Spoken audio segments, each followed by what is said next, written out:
Dua bangunan kios di Banjar Tingan, Desa Bukian, Kecamatan Payangan dilalap si jago merah, Kamis 23 Desember sekitar pukul 9.20 WITA.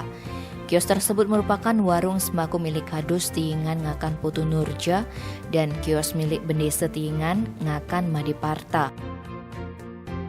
Informasi yang dihimpun di lapangan menyebutkan kebakaran pertama kali diketahui ayah korban, Ngakan Nyoman Linggih.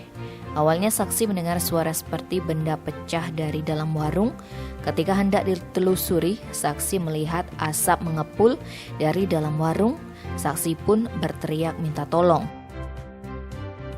Tak berselang lama warga berdatangan dan berusaha memadamkan api dengan peralatan seadanya.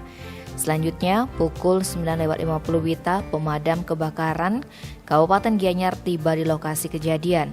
Hingga sekitar pukul 10.15 WITA api berhasil dipadamkan.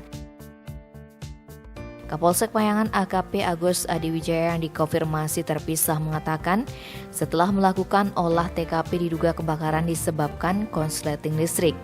Dia menjelaskan karena di dalam warung terdapat barang dagangan yang mudah terbakar membuat api makin membesar.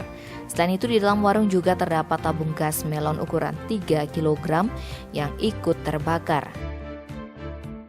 Akibat kejadian tersebut, korban diperkirakan mengalami kerugian mencapai 150 juta rupiah. Tim Bali Express melaporkan.